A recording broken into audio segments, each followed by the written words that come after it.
Check, check, check. Boom, 1, 2, 3. 1, 2, 3. Boom, mic. Check, check, check. 1, 2, 3. Okay. Okay.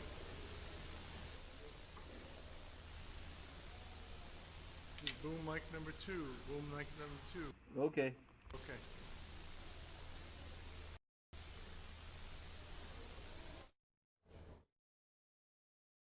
Hey Tom, headset.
The 10,050th meeting of the Security Council is called to order.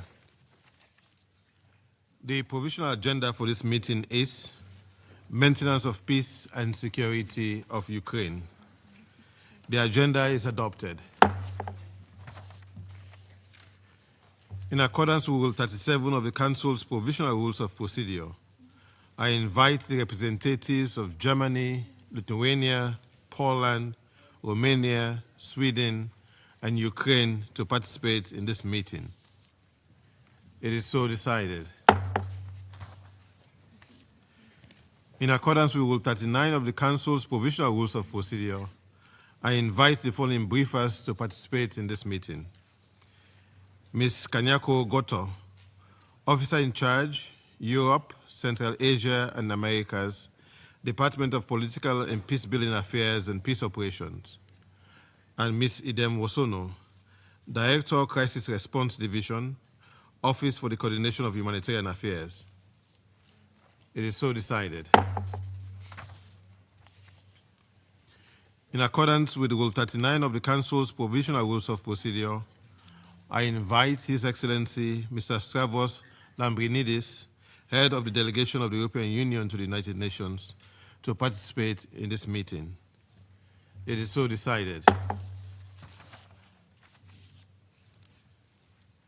The Security Council will now begin its consideration of item 2 of the agenda.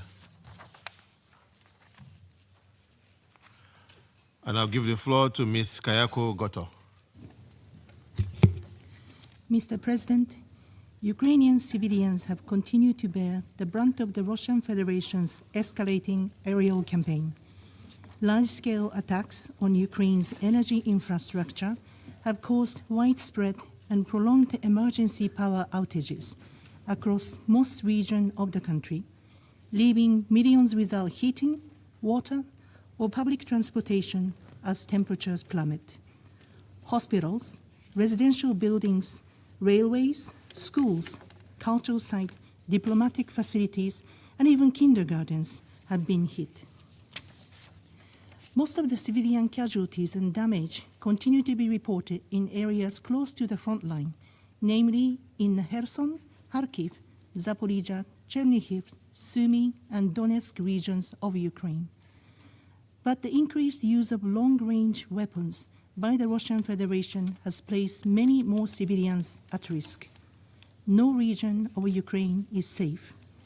Just yesterday, at least 26 people, including 3 children, were reportedly killed in a Russian drone and missile attack on the western city of Ternopil. Dozens more, including children, were reportedly injured.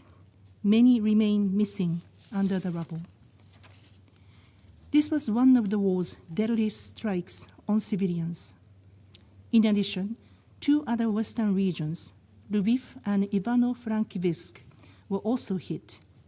In the northeast, at least 46 people, including 2 children, were reportedly injured in a drone strike on the city of Kharkiv.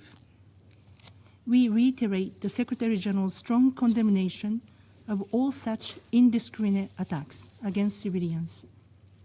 Yesterday's appalling strike follows another massive attack on 14 November, in which hundreds of Russian drones and many missiles hit Kyiv, reportedly killing at least 6 people and injuring many others. The attack also damaged the embassy of Azerbaijan, making it the second incident to impact diplomatic premises in the capital in recent months. The same day, Russian strikes also shook the Odessa region, reportedly killing 2 civilians there.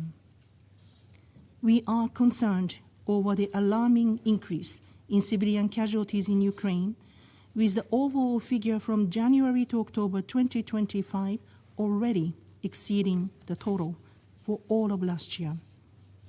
In Kyiv, the number of civilian casualties was nearly 3.8 times higher in the first 10 months of 2025 than in all of 2024.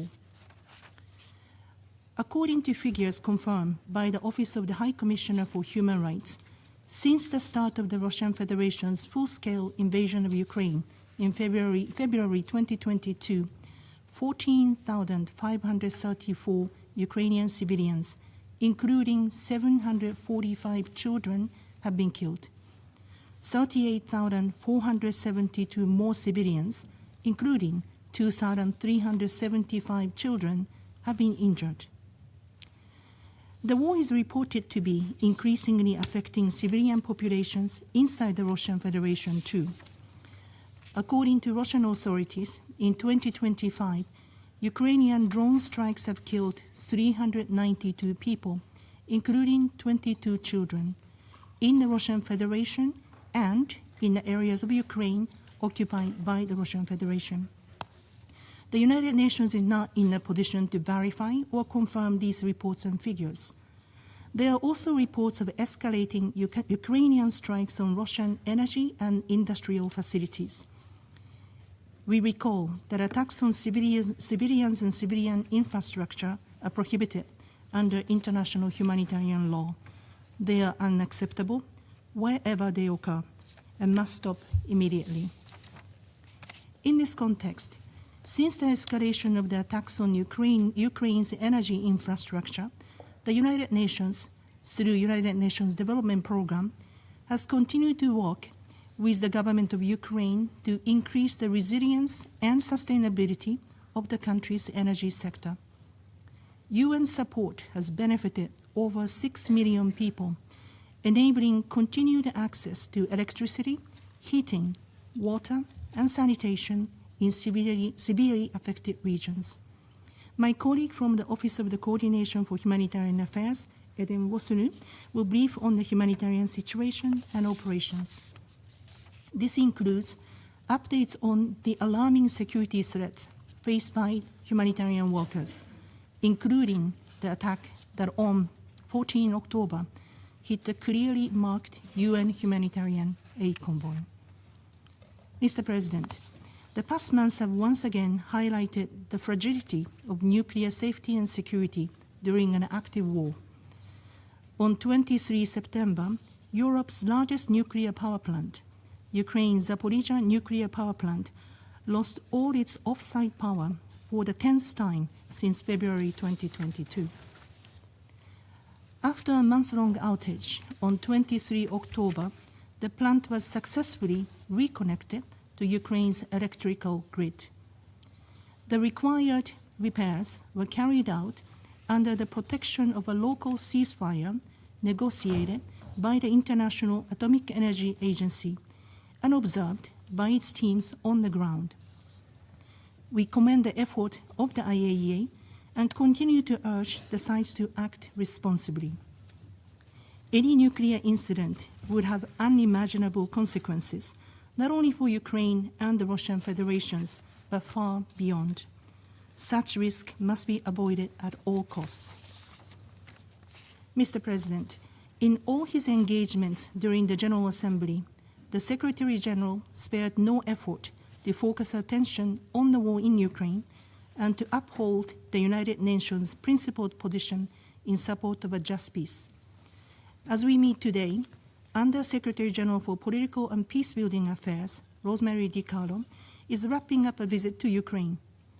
She traveled to Kyiv to ensure continued attention on developments in Ukraine and to personally reiterate the Secretary General's message of the United Nations' unwavering solidarity with the people of Ukraine.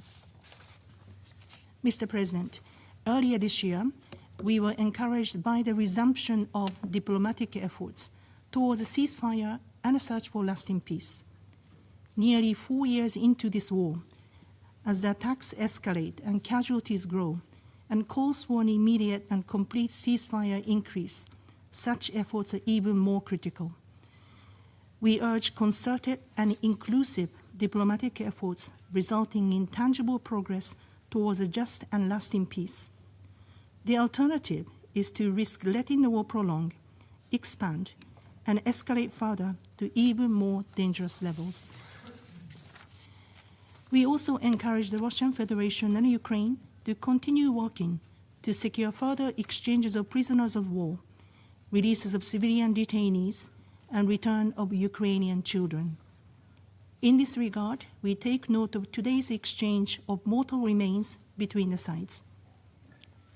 I would like to conclude by reiterating the Secretary General's repeated call for full, immediate, and unconditional ceasefire as a first step towards a just, comprehensive, and sustainable peace in Ukraine. This means a peace that fully upholds Ukraine's sovereignty, independence, and territorial integrity within its internationally recognized borders in line with the UN Charter, international law, and relevant UN resolutions. The United Nations stands ready to support all meaningful efforts to that end. Thank you. I thank Ms. Goto for our briefing. I now give the floor to Ms. Idem Wasonu. Mr. President, distinguished members of the Council, since OCHA's last briefing on 25 July, the toll of intensifying hostilities on civilians in Ukraine has continued to rise. Relentless missile and drone strikes day and night are killing and injuring civilians, destroying homes and damaging critical civilian infrastructure, including schools, health facilities, and energy distribution sites. For many, each air raid siren is a reminder that nowhere is truly safe. Civilians recently evacuated from Donetsk describe a constant buzz of drones ahead, leaving them unable to sleep or feel safe in their own homes.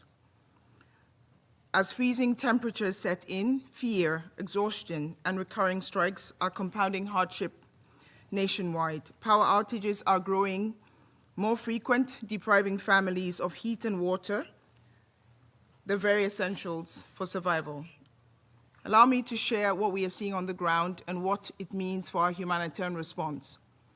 In Pokrovsk and nearby Mirohrad, about 1,500 civilians, mostly older people, and those with limited mobility remain trapped without reliable access to water, power, or medical care.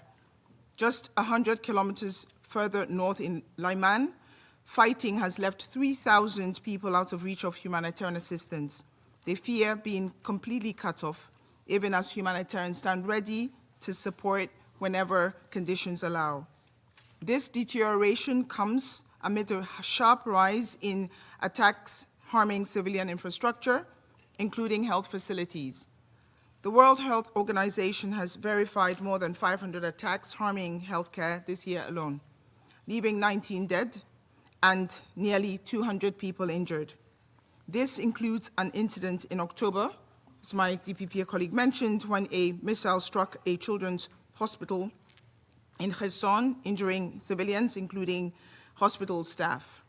This pattern of attacks risks eroding an international legal framework that has taken more than a century to build. International humanitarian law demands that all feasible precautions need to be taken to avoid and minimize civilian harm. Indiscriminate attacks, including those that cause disproportionate civilian death, injury, or damage, are strictly prohibited. These fundamental rules must be upheld. At the same time, displacement and humanitarian needs are growing. Some 3.7 million people are displaced in Ukraine, and nearly 6 million are refugees. This year alone, about 122,000 people have been newly displaced, mainly from frontline oblasts. The vast majority are women, children, and older people, many having moved multiple times since 2022 and now shelter in temporary collective centers or unfinished buildings. Humanitarian organizations, including the United Nations and its partners, continue to deliver humanitarian assistance wherever access allows. Collective centers are being expanded to host new arrivals, while interagency convoys deliver food, water, medical supplies to those who remain in the hardest to reach frontline communities. Between January and September, humanitarian partners reached more than 4.2 million people, over 2/3 of the target for 2025. Yet, the challenges facing humanitarian workers remain immense. They continue to operate under constant threat of shelling, restricted access, damaged infrastructure, unpredictable security conditions, all the while striving to reach most in need, often at great personal risk. In October, the UN-led convoy, as already referred to in Kherson, was attacked while trying to reach a community needing assistance. Footage of the strike later circulated on social media. It shows humanitarian vehicles being treated as targets. They are categorically not. Protecting humanitarian aid is not optional. It is both a legal obligation and a basic standard of humanity. Humanitarian access in several frontline areas is also shrinking. At the same time, access to areas under Russian occupation remains extremely constrained. We seek sustained, predictable humanitarian access where civilians face growing humanitarian needs and have received little to no international assistance. We continue to urge the protection of civilians and civilian infrastructure, including humanitarian and medical personnel and assets, and for safe, predictable, and unimpeded, unfettered humanitarian access to all those in need. Mr. President, funding remains an additional major constraint to humanitarian operations. Of the 2.63 billion required under the 2025 Humanitarian Response Plan, we've received 46%. We are grateful to our donors. The winter component is thankfully 65%. May I say also in 2024, we received 77% of the funding received. We are hopeful. We urge you. Underfunding has a human cost. 72,000 displaced people lack adequate shelter. Survivors of conflict-related sexual violence are left without access to specialized care. An estimated 640,000 women and girls are affected by cuts to vital services, including those addressing gender-based violence. Overall, a growing mental health crisis leaves millions without psychosocial support. Through the humanitarian reset under Undersecretary General Tom Fletcher, we continue to sharply prioritize life-saving assistance and place affected people at the center of the response.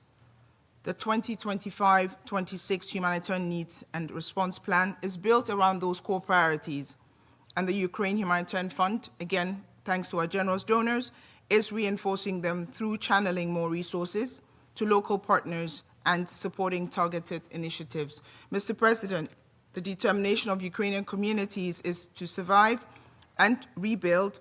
That is remarkable. Teachers hold classes underground.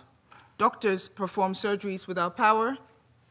Volunteers drive along roads that are potentially mined to deliver aid, yet resilience is not protection. It cannot substitute for safety, dignity, or compliance with international humanitarian law, with international law. This Council and all members have a vital role to play in ensuring that international law is respected, a foundation of international peace and security. You also have a critical role in working toward an end to violence. Without it, human suffering and humanitarian needs will deepen. Humanitarian concerns must remain central to any future ceasefire or political process. The United Nations stands ready to make that happen. I thank you. I thank Ms. Wosono for briefing. I'll now give the floor to those council members who wish to make statement. I give the floor to the representative of Slovenia. Thank you, Mr. President. I wish to thank Ms. Goto and Ms. Wosorno for their briefings and their contribution to the discussion. Mr. President, we are now deep into the fourth year of Russia's aggression against Ukraine, the largest armed conflict Europe has seen since World War II. A conflict that has changed modern warfare, felt first and foremost by the civilians who bear the brunt of it. The latest overnight attack by Russia is a case in point. In one of the deadliest attacks against civilians since the war began, Russian missiles and drones reportedly killed at least 26 people in Ternopil. Slovenia condemns this attack in the strongest possible terms. With the winter approaching, Russia launched another campaign against Ukraine's energy infrastructure. Strikes on the power grid are intensifying, causing blackouts nationwide. These attacks disrupt heat, electricity, and water supply, creating extreme hardship, especially for older persons, persons with disabilities, and families with young children. These are deliberate attacks against the most vulnerable members of society. There is a clear pattern in Russia's drone warfare. No one is safe from attacks. Not near the front line, not hundreds of kilometers away. Russia's drones and missiles are the cause of more than half civilian casualties across Ukraine.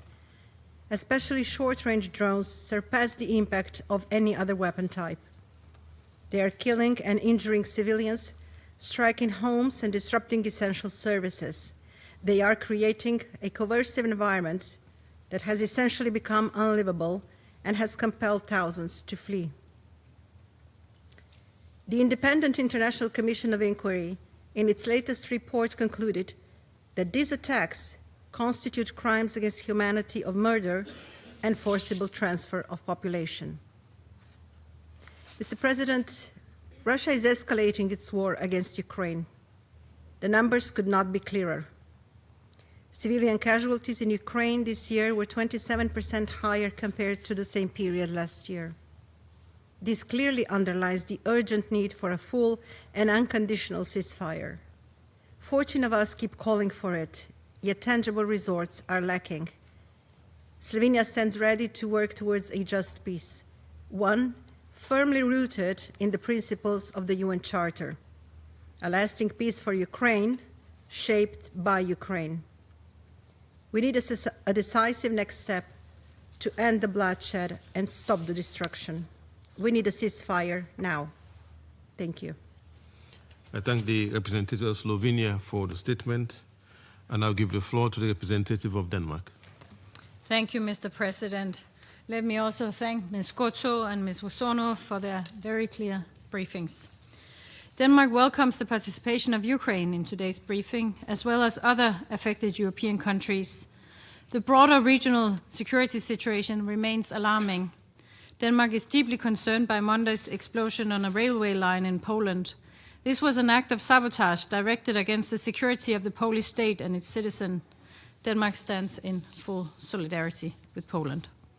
Mr. President, it is almost 2 months since the Council last discussed Ukraine. Regrettably, Russia's attacks on Ukraine's population and civilian infrastructure have continued unabated, as we have clearly heard from our briefers. Ukraine again witnessed a deadly mass attack on its cities yesterday, with over 500 drones and missiles fired in a single night. At least 25 civilians were killed and 66 injured when their residential block, their home, was hit. We condemn this attack, as we do all attacks against Ukraine's civilians, and express our sincere condolences to the victims. The recent increase in attacks on Ukraine's civilian energy infrastructure is deeply cynical, especially in light of the approaching winter. Deliberately denying the civilian population the means to keep warm, to cook, to light up their homes and access clean drinking water represents a flagrant violation of international humanitarian law. Another troubling development is the attack on electricity substations and transmission lines connected to nuclear power plants in Ukraine. This recklessly threatens the safe operation of civilian nuclear energy facilities. As we prepare to mark the 40th anniversary of the Chernobyl accident, we recall that this fallout did not respect national borders and impacted hundreds of thousands of square kilometers. We call for an immediate halt to these attacks that could lead to another nuclear accident with disastrous consequences. Mr. President, the deadly strike on a kindergarten in Kharkiv on the 22nd of October stands as a symbol of Russia's disregard for civilian lives. 1 person was killed, 9 were wounded, and it was only through the bravery of Ukraine's first responders that 48 young children trapped in the burning building were saved. Unbelievably, that was not the only Russian attack on Ukraine's children that same week. On the 29th of October, Russian artillery shelled the Kherson's Children's Hospital, injuring 9 civilians, including 4 children. Russia's illegal war of aggression is having a terrible impact on Ukraine's children, including the thousands forcibly transferred and deported by the Russian authorities. International monitors and humanitarian organizations need to verify their situation, safeguard their rights, and secure their swift return to Ukraine. It is our duty to act, to defend the fundamental rights of those too young to raise their own voices. On the human rights situation in the temporarily occupied territories, we recall the Independent International Commission of Inquiry's latest report. It documents serious crimes against humanity committed by Russia's armed forces. These independent findings of the most severe violations of international law demand decisive action. Mr. President, months ago, Ukraine offered an unconditional and comprehensive ceasefire. This genuine offer still stands. Russia, on the contrary, has only offered empty promises while continuing to attack Ukraine's civilian population. We call on Russia to accept the offer of a ceasefire without delay.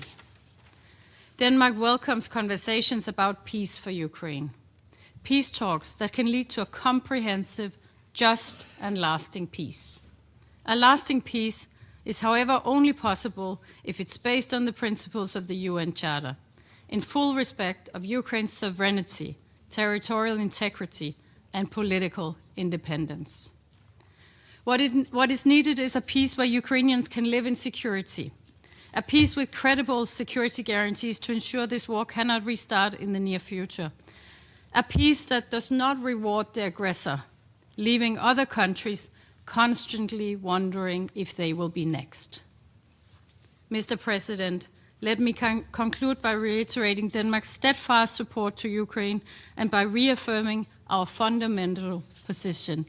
Nothing about Ukraine without Ukraine, nothing about European security without Europe. Millions of Ukrainian men, women, and children have suffered more than enough for far too long. They deserve a comprehensive, just, and lasting peace. A ceasefire remains the indispensable first step on this path. I thank you. I thank the representative of Denmark for the statement. I now give the floor to the representative of France. Merci, Monsieur le Président. Thank you, Mr. President. Je remercie tout d'abord Madame I'd like to begin by thanking Kayoko Ms. Kayoko Goto, du département des Acting Affaires Assistant politiques, Secretary ainsi que General Madame Edem for Political Mosono, Affairs, as well as Directrice Ms. des Edem opérations Mosono, de la Director of coordination Operations at the humanitaire. Office for the Coordination Pour of leur Humanitarian rapport, c'est le Affairs. regard I impartial de thank notre you organisation thank them for their sur briefings une invasion qui and n'a pas trop duré. for telling us about Monsieur le a Président, il conflict faut that has un lasted far cessez-le-feu. too long. La France Mr. invite President, tous a les membres ceasefire du is Conseil à needed. s'unir France calls on autour all de members of the l'appel à un Council to cessez-le-feu unite complet, around a complete, immédiat immediate et and unconditional inconditionnel, ceasefire, demandé également par which le has also secrétaire been général requested des by the Nations Unies. Secretary General of the Elle appelle United la Russie Nations. à l'accepter It calls et à on s'engager de Russia bonne to foi dans accept des it and to négociations engage in avec good faith in peace L'arrêt des negotiations. hostilités est une exigence de la grande majorité de la The communauté cessation of internationale, hostilities is a demand of the comme l'ont encore vast démontré majority récemment of the les international prises de community, position as was shown officielles du recently 2004. by the L'Ukraine a official réitéré à positions de of the Group nombreuses of Friends reprises of sa Peace. disposition à Ukraine has cessez le feu, repeated many times that it principe is qu'elle a prepared for a accepté dès le mois de ceasefire. mars It sur accepted that proposition in des March États-Unis. when it was proposed L'Ukraine by a the aussi United marqué States. depuis des mois Ukraine has sa also for months disposition expressed à des its négociations readiness de paix for au peace negotiations at the highest level. La Russie, au contraire, ne Russia, cesse on the contrary, d'intensifier ses continues frappes to sur le intensify territoire its ukrainien strikes on et Ukrainian multiplie les territory manœuvres and dilatoires qui multiplies lui its font delaying maneuvers which fool Cette no one. agression russe Ending est this une Russian violation flagrante et aggression, continue des this principes de la Russian Charte des aggression Nations is a flagrant violation L'arrêter est of l'affaire the de principles tous. of the UN Charter. Laisser l'agression Stopping atteindre it is ses buts, everyone's c'est responsibility. ouvrir la porte Allowing sur aggression tous to les achieve its aims would open the door à des on every politiques de continent to révision agressive aggressive des policies frontières of revising au mépris borders de l'intégrité territoriale in violation of the territorial integrity and sovereign equality of Monsieur le states. Président, les rapports que ce Mr. Conseil President, vient the d'entendre reports the Council has rappellent just ce heard besoin remind était la us, if it were situation necessary, inacceptable of the sur le plan unacceptable humanitarian humanitaire situation que la Russie that continue Russia d'imposer aux continues civils to ukrainiens. impose on Ukrainian 26 civilians. morts, dont 3 26 enfants et dead, plus d'une including centaine de 3 blessés children and civils nearly dans la seule 100 ville de civilians Ternopil dans in la the nuit du city 18 au of 19 Ternopil novembre. alone during the Quelques night jours of the auparavant, des 18th to the 19th of quartiers November. un hôpital, A few days une earlier, ambassade a touchée dans la hospital and capitale embassy au were mépris hit du in the droit capital in international violation of humanitaire international et de la humanitarian law Convention. and the Vienna Parmi Convention. les civils, Among la Russie civilians, cible également Russia des also journalistes. targets Le 3 journalists. On the octobre, 3rd le of October, photojournaliste French français photojournalist Anthony a Lalican été was tué killed lors d'une in frappe de a drone Russian russe drone strike alors qu'il exerçait while son métier carrying out his et qu'il work portait un gilet and de while he presse was wearing a identifiant press clairement. vest that clearly identified him. Alors que l'hiver approche, As winter et comme chaque approaches, année and depuis as every year 2022, since la Russie 2022, s'acharne aussi Russia sur les is infrastructures relentlessly énergétiques. attacking energy Après les infrastructure, centrales thermiques et les after réservoirs thermal de power gaz, plants and même gas les storage sous-stations facilities, électriques even connectées aux electrical centrales substations nucléaires connected ne to sont nuclear pas power épargnées par les plants frappes. are not spared by these Mettant en strikes, péril la sécurité endangering et la nuclear sûreté safety and nucléaire, security, comme l'a redit as the le Director directeur General de of the IAEA has reiterated. En imposant de longues By coupures imposing long d'électricité et power parfois de outages chauffage and et sometimes d'eau heating and running water la Russie outages, cherche Russia à is nouveau once à again briser seeking la to résistance break du the peuple resistance ukrainien. of the Ukrainian Le peuple people. ukrainien résiste. But the Ukrainian people Monsieur le are Président, resisting. la Mr. France President, condamne sans France détour unequivocally la condemns poursuite de cette the guerre d'agression continuation russe of contre l'Ukraine, Russia's war of aggression ainsi against que Ukraine, les as well as its incursions irresponsible irresponsables de incursions forces russes into dans l'espace of the aérien de Russian l'Union forces into the européenne et de airspace of l'OTAN, the European Union et and ses graves NATO, actions de and its sabotage serious et acts de of sabotage and déstabilisation destabilization in Europe. La France rappelle son France soutien recalls its indéfectible unwavering à support la souveraineté, for Ukraine's à l'indépendance sovereignty, et à l'intégrité independence, territoriale and de territorial l'Ukraine, integrity, réaffirmée hier reaffirmed par yesterday l'Assemblée by the générale des United Nations Nations General Assembly. La visite du The président visit of the ukrainien à Paris Ukrainian cette semaine, president to qui a Paris notamment this week, permis which la signature enabled the d'une signing of a déclaration declaration of d'intention sur la intent fourniture on de the delivery of 100 Rafale fighter jets to montre que la Ukraine, France poursuit shows son that France is engagement, continuing comme its l'ensemble de commitment, ses partenaires, along with all of its partners, pour accroître son to soutien sur le long terme. increase its long-term support. Nous œuvrons We en faveur are d'une paix working juste towards a et just durable, and lasting peace. c'est-à-dire une That paix is, qui ne a peace signifie that pas does la not mean capitulation de Ukraine's l'Ukraine, capitulation, qui préserve la that capacité de preserves l'Ukraine à Ukraine's exercer son ability droit to de exercise légitime its right to défense self-defense, et qui permette de and that prévenir makes it une possible future to prevent agression future dans le plein respect aggression in de full l'indépendance respect for the et de la souveraineté independence and sovereignty of Ukraine. Thank you. I thank the representative of France for the statement, and I'll give the floor to the representative of Greece. Thank you, Mr. President. I also thank Ms. Kayoko Goto and Ms. Idem Wosono for their pertinent briefings. Almost 2 months after our last meeting on Ukraine in this chamber, Russia has intensified its missile and drone strikes on Ukraine. Latest reports indicate direct targeting of residential buildings and other civilian infrastructure across the country, while Ukraine's energy capabilities, with possible severe repercussions on nuclear safety, are being systematically destroyed.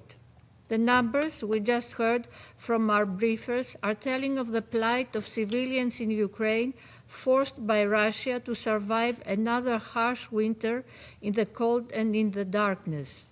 For the fourth consecutive year, energy needs are weaponized, with the most vulnerable groups, women, children, and the elderly, bearing the brunt of aggression. More than 3,000 children have been killed or injured in the course of this war. And today, on World Children's Day, we can't help but think of all the children whose lives and dreams were cut short. We also firmly support international efforts to ensure the safe return to Ukraine of all Ukrainian children unlawfully deported and transferred to Russia and Belarus. Once more, Greece reiterates its resolute condemnation of the massive civilian harm caused by such strikes as a blatant violation of international humanitarian law. On this occasion, we would like to express our deep sorrow for yesterday's horrendous, massive earth attacks, which targeted various Ukrainian cities and resulted to the death of 25 civilians, including 3 children. We also condemn all attacks against diplomatic missions in violation of the Vienna Convention, and we echo the Secretary General in recalling the principle of the inviolability of diplomatic premises. This war of aggression against Ukraine has broader repercussions for global peace and stability. The spillover effect of violence has affected Poland and other neighboring countries and risks to spiral out of control. Russian attacks in the Black Sea endanger lives, pose immense environmental risks, and have ripple effects on energy, food, and maritime security, as well as on supply chains on a global scale. Mr. President, Greece has consistently backed all efforts to put an end to the war in Ukraine. We call on Russia to abandon the path of escalation and engage with the US and Ukraine in goodwill. We stress the need for a full and unconditional ceasefire as a first step toward launching a genuine process that will ensure a comprehensive, just, and lasting peace. In full compliance with international law, the UN Charter, relevant General Assembly resolutions, and the Helsinki Final Act. This is clearly the urgent request of the vast majority of the UN membership. Greece reaffirms its firm and unwavering support for Ukraine's independence, sovereignty, and territorial integrity within internationally recognized borders, a principled stance rooted in respect for international law, the UN Charter, and consistent with the belief that the use of force cannot be tolerated. For Greece, the inviolability of borders is non-negotiable. Greece will continue to stand by Ukraine, and through the new vertical gas corridor will contribute decisively to meeting Ukraine's natural gas needs for the upcoming winter. Mr. President, it is also clear that no peace decisions for Ukraine can be taken without Ukraine. We will continue supporting an independent, democratic, and sovereign future for Ukraine, founded on credible and robust security guarantees which will deter any recurrence of armed aggression and allow Ukraine to defend itself effectively. Thank you. I thank the representative of Greece for her statement. I now give the floor to the representative of Pakistan. Thank you, Mr. President. We would also like to join colleagues in thanking Ms. Goto and Ms. Vasonu for their respective briefings. President, Pakistan expresses its profound concern over the continued hostilities that are, in fact, perpetuating the conflict in Ukraine. Well into its fourth year, the conflict has had deep impact on regional and international security landscape. The relentless fighting has also resulted in immense human suffering, and the risk of regional spillover remains a major concern. We are deeply perturbed by the expansion of hostilities targeting of civilians and civil infrastructure, and the exponentially mounting humanitarian toll. Protection of civilian lives and infrastructure should remain paramount. We reiterate the call for upholding international humanitarian law. Now, almost everyone has been saying for some time that there is no military solution to this conflict. Each day of continued fighting only deepens the wounds and the ongoing tragedy and moving the parties further away from reaching a political settlement. We again call upon the parties to demonstrate restraint, take meaningful strides towards de-escalation, and work earnestly towards a ceasefire through a sustained and meaningful dialogue process. President, we deeply regret that the diplomatic momentum generated at the start of the year by adoption of Security Council Resolution 2774, which perhaps could have been more effective if it were endorsed unanimously, and followed by multiple rounds of dialogue between the two sides, as well as continuing efforts led by President Trump to bring an end to this conflict, are yet to bear fruit. In this context, we welcome the renewed push for peace, including mediation efforts by Turkey and Qatar. A solution that is acceptable to all parties can, in fact, silence the guns and ensure lasting peace. Mindful of the complex historical context and the intricate nature of this conflict, we believe that path forward should be guided by wisdom and dialogue rather than continued hostilities and an environment of confrontation. We therefore urge all parties to demonstrate political will, to engage in a meaningful, structured, and result-oriented dialogue that addresses the security concerns of all sides, and most importantly, is anchored in the principles of the UN Charter and international law, and respects the relevant multilateral agreements. A ceasefire is the first logical and necessary step in this process. Pakistan is a firm believer in the power of dialogue and diplomacy, and will continue to support all endeavors aimed at resolving the issue peacefully and in a just, comprehensive, and durable manner. I thank you.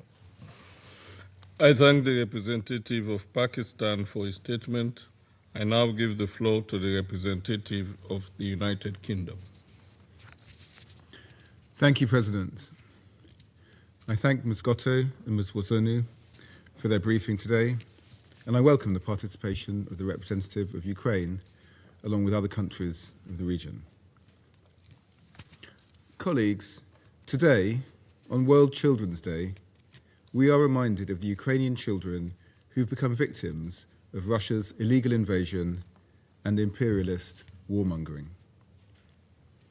Of the nearly 53,000 verified civilian casualties from the start of the full-scale invasion, more than 3,000 have been children.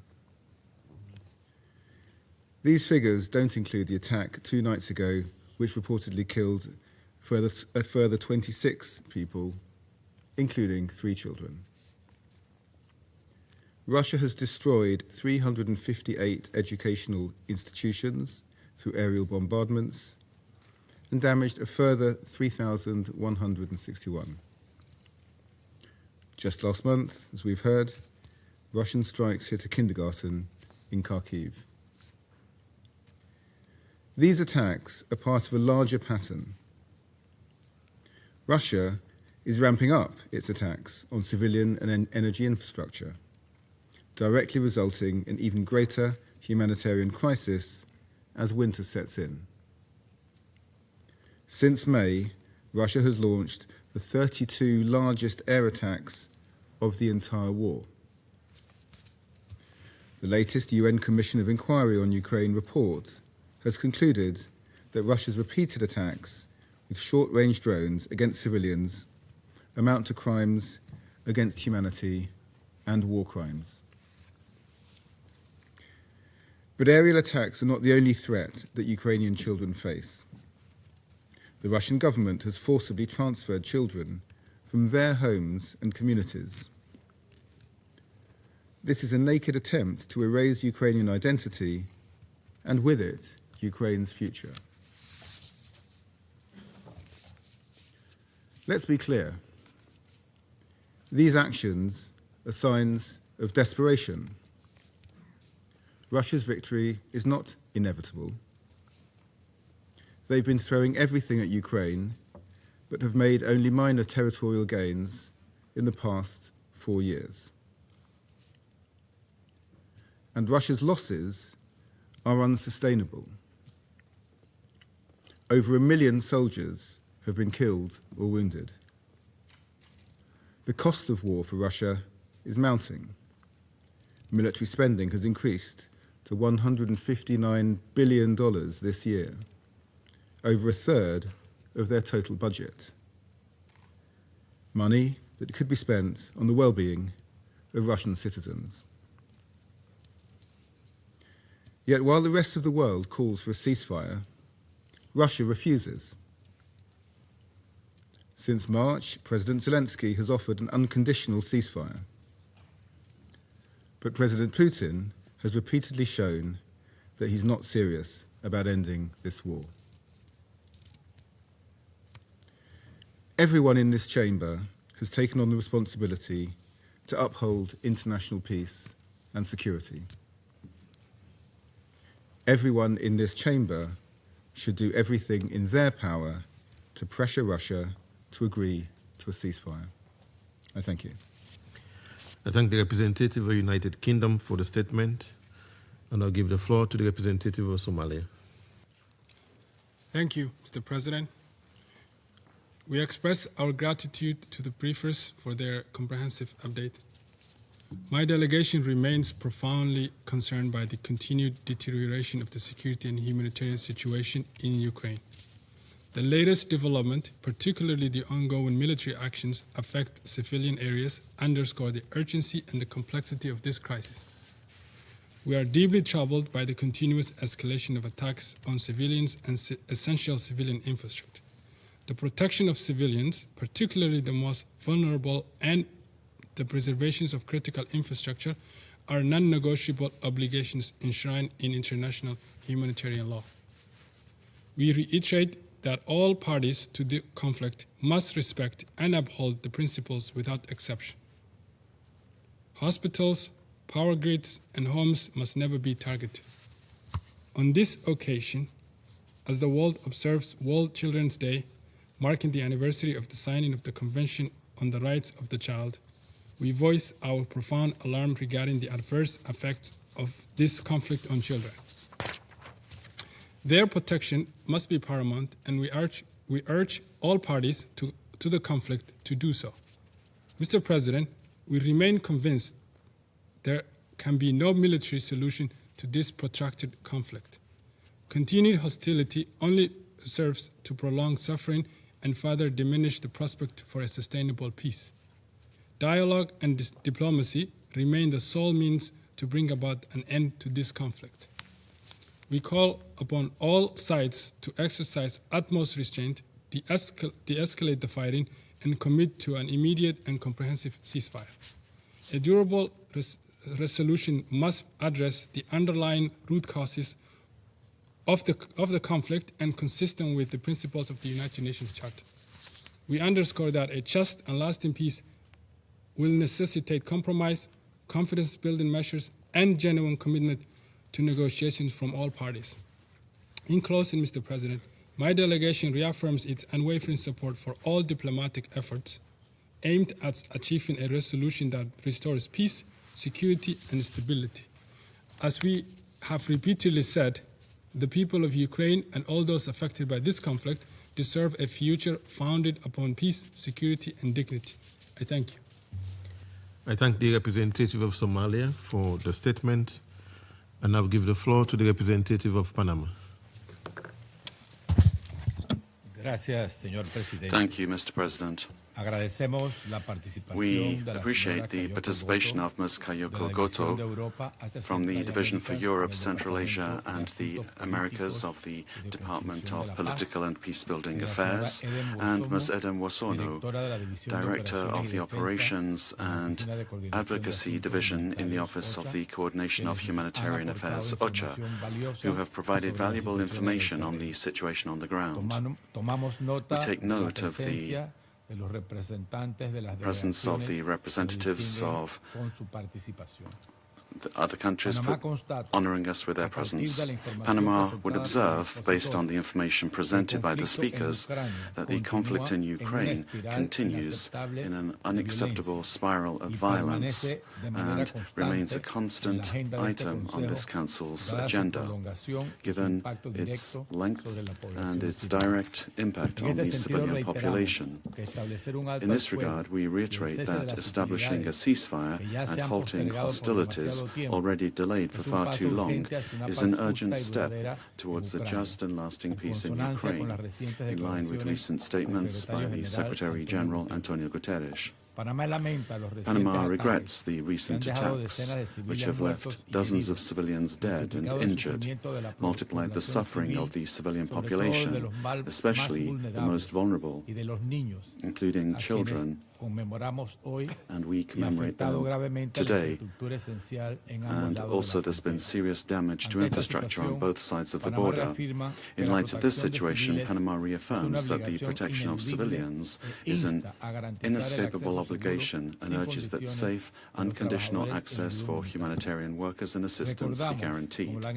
Let us recall, other colleagues have done this, that in February of this year, this Council adopted Resolution 2774, which calls for a swift end to the conflict and urges progress towards a lasting peace between Ukraine and the Russian Federation.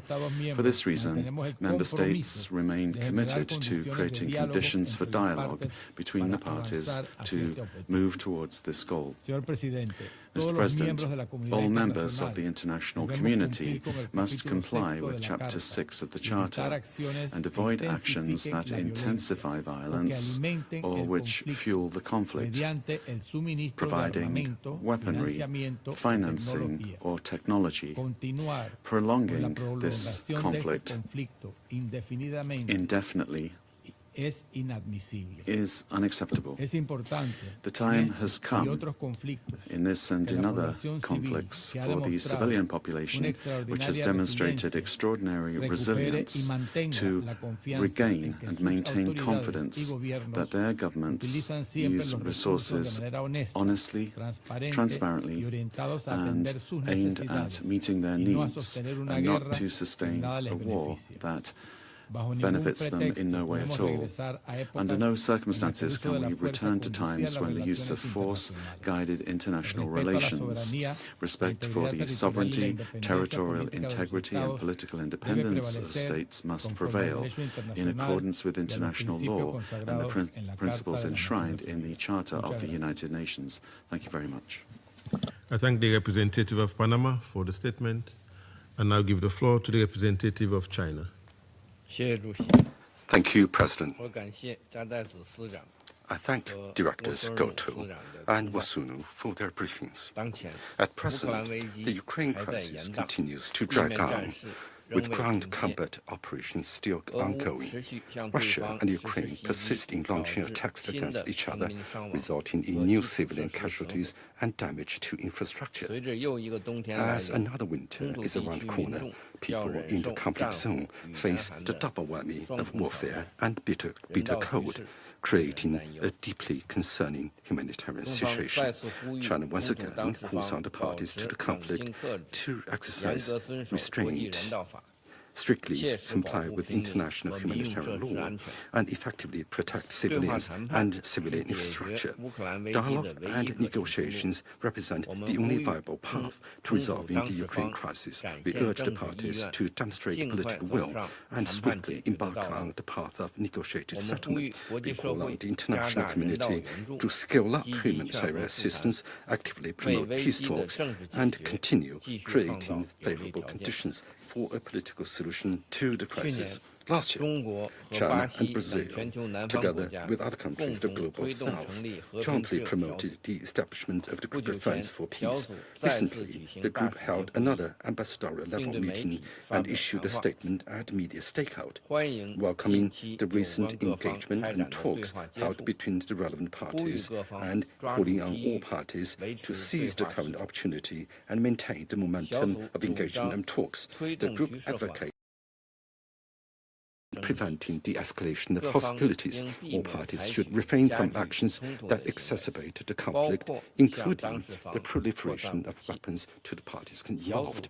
The group reaffirms that the shared goal must be to find a comprehensive, just, and lasting solution, one that addresses mutual concerns of the parties to the conflict and leads to a peace agreement negotiated directly by and acceptable to them. The group stands ready to support the next steps agreed by the relevant parties to the conflict. The UN has a role to play in fostering the diplomatic efforts and in the implementation of any peace agreement. The group calls on all parties to strictly comply with international humanitarian law and supports such humanitarian initiatives as exchange of prisoners of war. The group expresses deep concern over the negative impact of unilateral sanctions and stresses the importance of safeguarding countries' legitimate right to conduct normal international trade and economic cooperation. President, China's position on the Ukraine issue has been very clear and consistent. We have always followed the fundamental guidance of the 4 shoots proposed by President Xi Jinping, actively engaging with all relevant parties, working tirelessly for peace and striving to promote negotiations. We stand ready to continue communicating with all parties, amplify the voice of balance, objectivity, and rationality of the international community, and play a constructive role in achieving an early ceasefire and advancing a political solution to the crisis. I thank you, President. I thank the representative of China for the statement. I'll now give the floor to the representative of Guyana. Thank you, President. I thank Ms. Goto and Ms. Wosorno for their briefings and welcome the participation of the representatives of Ukraine, Germany, Lithuania, Poland, Romania, Sweden, and the European Union in today's meeting. Mr. President, my delegation had hoped that with the adoption of Resolution 2774 last February, that we would have seen an end to the conflict between the Russian Federation and Ukraine. While we welcome the positive diplomatic efforts and initiatives undertaken over the past 9 months, including those engagements that led to the exchange of prisoners, we regret that these efforts have not yet resulted in an end to the conflict. Instead, we continue to receive reports of escalating airstrikes and a rising civilian death toll. We deplore the mounting civilian casualties resulting from recent long-range missile and drone strikes. The latest incident yesterday reportedly claimed the lives of 26 people and wounded many others, as we just heard from Ms. Goto. As we've heard this afternoon as well, there has been a barrage of strikes over the past 2 months on critical infrastructure, including the power grid in Ukraine. These attacks have led to daily power outages and in some areas have caused serious disruptions to heating and water supply. Residential neighborhoods continue to come under attack, further contributing to the destruction and damage of over 230,000 buildings since the conflict began, as reported by the International Organization for Migration. From all indications, the many calls by the Security Council and the United Nations for the parties to comply with their obligations under international humanitarian law and the principles of distinction, proportionality, and precaution have gone unheeded. Instead, the attacks have become more deadly for civilians, with the UN Human Rights Monitoring Mission in Ukraine documenting a 27% increase in civilian casualties compared to the same period last year. The situation is deplorable. Civilians are not collateral damage. They did not ask for this war and have little means of escaping it. 7 million are forced to live as refugees in foreign lands, while 4 million are internally displaced and forced to rely on humanitarian aid that is steadily declining due to insufficient funding. These aren't just numbers. They're human beings. Their livelihoods upended, their futures put on pause. We have consistently called on the conflict parties to uphold their obligations under international law, including international humanitarian law and international human rights law, and we do so again today. They must take constant care to spare civilians from harm, and all precautions to minimize incidental loss of civilian life, injury, and damage. This is not just a legal obligation, but a moral imperative. IHL also explicitly protects humanitarian workers during armed conflict against acts of violence, mistreatment, arbitrary detention, and harassment. In this vein, Guyana strongly condemns the attack against an interagency humanitarian convoy carrying aid in the Kherson region last month. Such attacks should never happen and must never go unpunished. We demand unimpeded access for humanitarian workers to all civilians in need. Mr. President, much continues to be said about the ineffectiveness of the United Nations in stopping conflicts. However, it is important to recognize that the organization's effectiveness is intrinsically linked to the political will matched with concrete actions of its member states. Without active engagement and genuine determination of members to uphold their responsibilities, the United Nations cannot fulfill its mandate to maintain international peace and security. We therefore urge the parties to the conflict, as well as every member state of the United Nations, to demonstrate the necessary determination and unity to bring this devastating war to an end. We hope that the ongoing diplomatic engagements, including in Turkey, will yield concrete results. In closing, Guyana reiterates its call for full respect for the purposes and principles of the United Nations Charter and the territorial integrity and sovereignty of Ukraine. In this regard, we urge the Russian Federation to withdraw its military forces from the internationally recognized territory of Ukraine. We also echo the Secretary General's call for an immediate and unconditional ceasefire as a first step towards a just, comprehensive, and sustainable peace that upholds Ukraine's sovereignty, independence, and territorial integrity. We also continue to emphasize that a strong and coordinated effort must be made to end the hostilities, not only to uphold the principles of international humanitarian law, but most importantly, to protect the lives of civilians who continue to suffer on the front lines and beyond. Their safety and well-being must be placed at the forefront of all actions and decisions taken in the pursuit of peace. A call for peace is always relevant, and the choice of peace is never too late. The time to answer that call and to choose peace is now. I thank you. I thank the representative of Guyana for the statement. I now give the floor to the representative of Republic of Korea. Thank you, Mr. President. I also thank Director Goto and OCHA Director Osorno for the timely briefing and welcome the representatives of Ukraine and other European community. After nearly 2 months since our last council meeting on Ukraine, we assembled here today once again, 1,364 days into this ongoing war. As Ukraine families are now gearing up the post-consecutive winter of war, the full gravity of the conflict has continued unabated. And this is occurring despite the clear calls of the international community to end the fighting and forge durable peace, to charter a brighter future for Ukraine, Russia, and the region. Under this backdrop, I'd like to expand on the following key points. First, the Republic of Korea is deeply concerned by the continuance of the war. The indiscriminated targeting of critical infrastructure remains alarming. Residential areas, energy sites, health and education facilities, even cultural locations are not spared, demonstrating the ferocity of this conflict.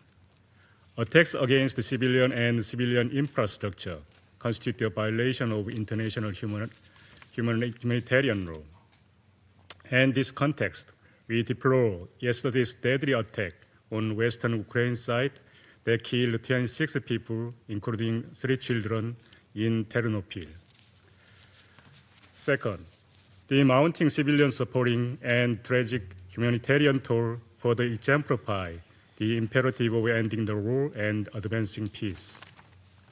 Indeed, the Republic of Korea underlined the vital necessity of pursuing expedient and concrete steps toward a full, immediate, and unconditional cessation of all hostility in line with the Security Council Resolution 2774 to ensure lasting peace between Russia and Ukraine. We take this opportunity to commend the leadership of the U.S. in pursuit of peace, my government support inclusive efforts and diplomatic initiatives to rekindle dialogue and the war. In this connection, we encourage all parties to return to the negotiating table so the killing and destruction stops, children can emerge from the bomb shelters, and soldiers return home. Third, my government continues to be gravely concerned by ongoing Russia and DPRK military cooperation, which includes illicit arms and ballistic missile transfers, as well as mass troop deployment. Reportedly, this entails 5,000 new engineering troops from DPRK that have recently begun to be dispatched to Russia. These new arrivals join the roughly 10,000 DPRK soldiers deployed around the Russian-Ukraine border, alongside another 1,000 military engineers that have been sent to remove landmines on the ground.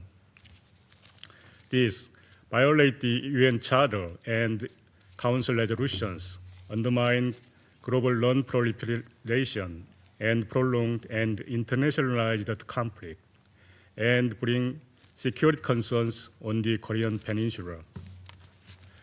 Mr. President, as vulnerable communities prepare the post-dark winter under fire, let us reinvigorate our efforts to end this blood chapter of war and start a new epoch of peace. We reiterate our principled call for swift ceasefire and end to all hostility. I thank you. I thank the representative of Republic of Korea for the statement. I now give the floor to the representative of Russian Federation.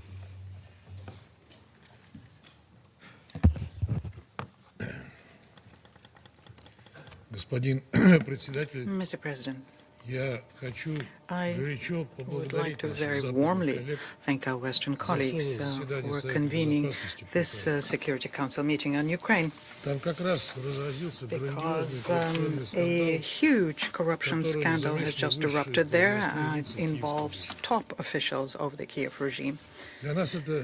For us, this comes as no surprise. At almost every meeting, we have told you that you are dealing with a thieving, corrupt pack profiting from war with your money. It was not even a secret that fell open. It was so obvious that only the blind could fail to notice it. And here one is tempted to ask a question from a well-known skit which would be familiar to Russian and Ukrainian audiences. Question, where's the money? Answer, what money? On the 10th of November, the Ukraine's National Anti-Corruption Bureau, after a series of searches, reported uncovering large-scale embezzlement at Energoatom, which is the operator of Ukraine's nuclear power plants. According to the investigation, the organizer and the main beneficiary of the illegal enrichment scheme was Timur Mindic, Zelensky's longtime associate. NABU says that in just 1 year, members of this criminal network laundered about $100 million in kickbacks, and the same corruption scheme operated in the defense sector. The true scale of this scandal is something that we can only guess at right now, but here's just the tip of the iceberg. I haven't heard anyone at this meeting say a word about that. Meanwhile, Zelensky continues to tour European cities, begging for money and weapons to spend it for his own benefit and that of his inner circle. But Europe has no money left for Ukraine. Europe needs to rearm its own armies to prepare, as they historically claim, be ready for war with Russia by 2030. And where will they get money for Ukraine? Well, they can be stolen by stealing Russia's sovereign assets, for example, but this hasn't worked so far. So they resort to whipping up anti-Russian hysteria to scare and unsettle impressionable Europeans. For example, with alleged Russian drones entering airspace, the UK Defence Secretary John Healey dispatched British fighters and a frigate to monitor the Russian oceanographic vessel called Yantar. No sooner had an incident occurred with damaged railway tracks in Poland committed, according to the Polish authorities themselves, by two Ukrainians than Warsaw declared, clearly without showing any evidence of the fact that the trail leads to Russia, because it was an act of state terrorism carried out by Ukrainians working for Russian intelligence. And the speed of arriving such conclusions by Polish authorities is truly astounding. We, after all, remember well who was the first to thank the United States in the Biden administration for the Nord Stream terrorist attack. It was Poland's current foreign minister, Sikorski. Now, on the ground situation, the position of Ukraine's armed forces remains dire, not to say catastrophic. Russian troops are successfully advancing on almost all fronts, essentially. According to Russia's Ministry of Defense, in the past week, several towns and villages in Kharkiv, Dnipropetrovsk, Zaporozhye regions was liberated, and in the DPR.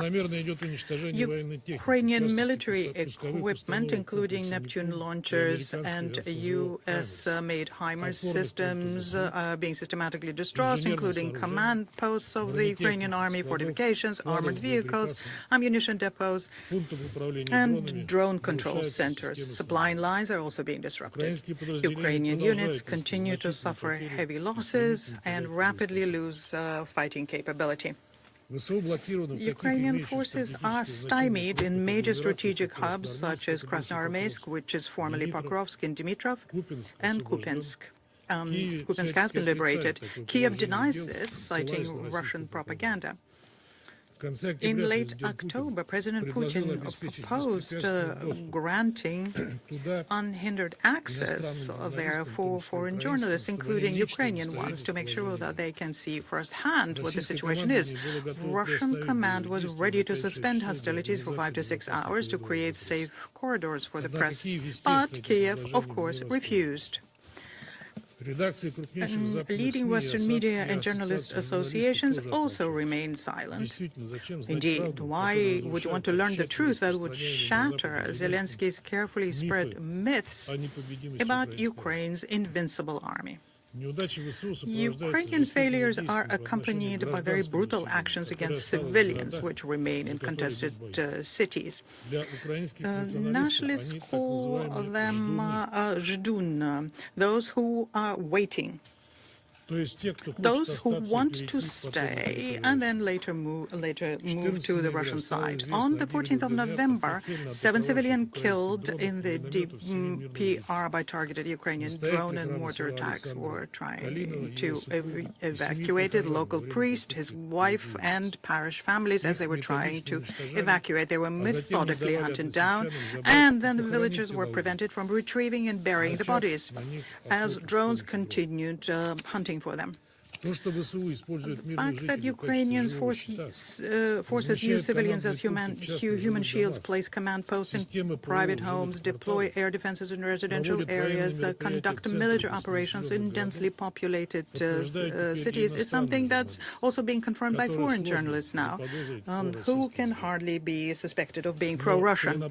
But deliberate killing of isolated civilians fleeing combat zones is beyond evil, let alone humanitarian law.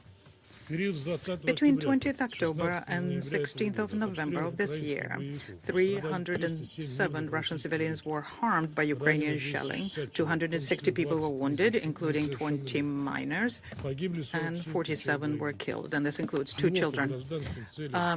Overall, civilian targets in Russian territory during this period received, at the very least, 13,895 munition rounds. Villages in the Lugansk and Donetsk People's Republics, Kherson, Zaporozhye, Belgorod, Bryansk, Kursk, and Moscow regions were harmed, as well as Saratov, Novorossiysk, and Volgograd were hit. The UN Secretary General and his spokesperson show neither courage to speak about this nor words to express sympathy for the victims.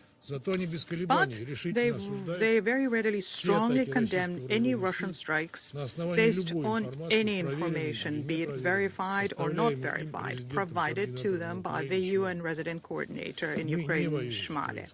We're not at war with Ukrainian civilians. Our forces act with maximum responsibility, striking only military targets, and they're supporting transport, energy infrastructure of Ukraine. According to leaked military documents, Ukraine's armed forces have lost more than 1.7 million troops since the start of the special operation, and this year alone, as of August, that figure was more than 600,000. Massive, irrecoverable losses are indirectly confirmed by body exchanges. When we return thousands of Ukrainian soldiers' remains and only receive about 20-30 bodies in return, it is very clear that Ukrainian troops under these conditions are fleeing en masse. In October alone, the record 21,000 soldiers deserted, which is the equivalent of 4 brigades. To replenish the losses, Ukraine has conducted a mobilization which is at an unprecedented level of violence. Borders are being closed, bank accounts frozen, driver's licenses suspended, and people are just basically being grabbed off the streets. Ukrainian propagandists here also tries to call this Russian fake news, but international media could not ignore a telling incident that occurred. In early November, Angelina Jolie visited Ukraine, and her bodyguard was detained before her very eyes and taken into a draft office. And just a couple of weeks earlier, the same treatment was meted out to Ukrainian journalists working with British reporters from The Sun. Meanwhile, lowering the draft age from 25 to 22 is being discussed. On the 20th of November, Kiev Mayor Vitaly Klitschko voiced this idea in Politico publication. And soon, it will very soon reach the levels of the Hitler Youth. Mr. President, despite the encirclement of large numbers of Ukrainian forces, huge losses, violent mobilization, threats to civilians, the head of the Kiev regime forbids acknowledging the loss of cities, orders positions to be held down to the last man, and bans retreat. This policy by Ukrainian leadership has nothing to do with military reality and is purely political in nature. Zelensky wants to show his Western sponsors that the front is holding, hoping for continued funding for his war with Russia, and he needs billions to keep the war going for his own enrichment and his ilk's enrichment, and so as to stay in power. Meanwhile, Kiev is crying out for a ceasefire, and Kiev's European accomplices of Kiev are saying the same thing. And the price of these calls to us is very obvious. The so-called immediate and urgent ceasefire is needed for Ukraine only to make sure that the defeated forces get a long-awaited breather. As for the hypocritical appeals for peace from our former European partners, neither Zelensky nor his handlers seek peace. An escalation serves their interests. Just last week, Ukraine's first deputy foreign minister, well known to us all, Mr. Kyslytsya, openly said that Kiev has officially suspended peace talks with Moscow. In fact, since the summer, Ukraine stopped responding to Russia's proposals, including proposals to create working groups on political, humanitarian, and military issues. As regards the current statements made by Zelensky from Istanbul and European capitals, well, they are nothing but an attempt to distract from the monstrous corruption scandal. From day one, we have been clearly stating the goals of the special military operation. Ukraine, outside of all alliances, its denazification and end of persecution of all things Russian, respect for the rights of all citizens living there. But we see no genuine desire to sit down and discuss key aspects of resolving in the Ukrainian crisis in Kiev. Mr. President, in conclusion, I would like to yet once again state our disagreement in principle by having in this meeting so many delegations participate under Rule 37 and 39, 7 besides Ukraine, 6 rather besides Ukraine, and all of them are either members or allies of NATO and EU. They have bloc-instilled discipline. They have no autonomy, bring no added value into a discussion. Every time they waste the precious time of the Council repeating the same theses, which are the copies of statements made by the EU. We are against turning the Security Council meetings in a talk show so as to work out the guidelines for their own domestic use. We think that this undermines the procedure of the Council. I thank you. I thank the representative of Russian Federation for the statement, and I give the floor to the representative of the United States. Thank you, Mr. President. And thank you, Director Goto, Director Wosurnu, for your briefings today. Colleagues, we have yet another winter approaching, Ukraine's fourth, since Russia launched its invasion. And it is imperative to end this war and begin the process of rebuilding. Colleagues, diplomacy is the only path to a durable and just peace. The United States has invested at the highest levels, the President of the United States personally, to end this war. We have proposed generous terms for Russia, including sanctions relief. We have asked Russia to halt its attacks and meet directly with Ukraine to negotiate a peaceful settlement. Unfortunately, the fighting continues, tragically causing more civilian casualties. And we've also seen incursions now into the airspace of third countries, including of our NATO allies, actions that risk widening this conflict even further. Ukraine's counterattacks, in turn, have hit Russia's energy sector and other critical infrastructure, further constraining Russia's ability to fuel its war economy. And Russia has now suffered more than 1 million casualties. It has endured severe international sanctions.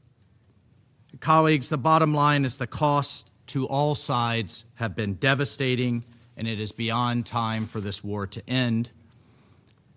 And I would hope that we would all agree that this war will not end militarily. Russia's and Ukraine's leaders must negotiate.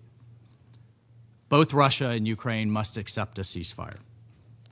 Further, the U.S., from the international community standpoint, the U.S. has called on all countries, particularly those in Europe, to stop buying energy resources from Russia. And we have imposed additional sanctions on Russia's two largest oil companies, Rosneft and Lukoil. We did so on October 22nd. We can impose further economic costs if Russia continues to ignore calls for a ceasefire. We will also continue to make weapons available for Ukraine's defense. Colleagues, finally, we cannot let this meeting pass without calling for the return of the kidnapped and missing children from Ukraine, for the resolution of that issue. And colleagues, under President Trump's leadership, the United States will continue to pursue a path to peace in Ukraine. We ask all UN member states to join us in supporting these efforts, calling for a ceasefire, and ending this war. I thank you. I thank the representative of the United States for the statement, and I give the floor to the representative of Algeria. Mr. President, allow me at the outset to thank Ms. Kayoko Goto and Ms. Idem Wosurnu for their valuable briefings. Mr. President, the current developments in the Russian-Ukrainian conflict reflect yet another scene of escalation, marked by ongoing military clashes that continue day after day to pose a grave threat to international peace and security. My country expresses its deep concern over the intensification of the conflict and the continuation of military attacks between the parties, particularly the use of missiles and drones. We believe that prolonging this conflict will only lead to further deterioration of the humanitarian situation, more civilian casualties, including women, children, and the elderly, and devastating damage to essential infrastructure, especially as we approach the winter season. What is equally troubling is the persistence of the logic of escalation between the parties, despite the mediation initiatives we have witnessed, which aimed to ease tensions, bring positions closer together, and achieve progress in the search for a peaceful political solution acceptable to both sides, thereby putting an end to this war. In this regard, my delegation wishes to emphasize the following points. 1. Algeria reiterates its call for a definitive end to hostilities between the parties. Once again, we condemn the violations of international law and urge both sides to abide by its rules, including the provisions of international humanitarian law, in order to prevent further deterioration of the humanitarian situation and to ensure the protection of innocent civilians as well as vital civilian infrastructures. 2. We urge both Russia and Ukraine to uphold the spirit of dialogue and negotiation as a matter of utmost priority and as the most effective option to calm the situation and develop common understandings, rather than just resorting to escalation and confrontation, which will only heighten security concerns and undermine international peace and security. 3. Algeria encourages both parties to renew their constructive engagement in good faith in direct negotiations and to intensify diplomatic efforts to revive the peaceful track of the conflict in a continuous and sustainable manner. In this context, we call for strengthened and promoting consultations to resume prisoner exchanges and the release of detainees with a view to fostering consensus-building efforts and paving the way for joint action towards resolving this conflict. 4. We also call upon the international community to contribute constructively away from polarization and geopolitical rivalries in order to reduce divergences between the parties and avoid military escalation, in order to facilitate opportunities for a fair and lasting settlement between the parties. In conclusion, we remain committed to supporting all international efforts to achieve a just and lasting political solution, one that is grounded in the purposes and principles of the UN Charter and that takes into account the legitimate security concerns of both parties. Thank you. I thank the representative of Algeria for the statement. I shall now make a statement in my capacity as the representative of Sierra Leone. Colleagues, Sierra Leone notes the imperative of lasting peace and stability in Ukraine and the wider European region. This meeting must therefore support the path to peace through dialogue. I thank Officer in Charge Kayoko Goto and Director Idem Wosono for their briefings. As the Russian-Ukraine conflict enters its 1,365th day, the civilian population continues to suffer. The United Nations monitoring mission in Ukraine has reported that civilian casualties from January to October 2025 has been significantly higher than the same period last year, with at least 14,500 civilians in Ukraine killed since February 2022. It is way past time for the conflict parties to engage in diplomatic dialogue to seek a cessation of hostilities and work towards a political solution to end the conflict.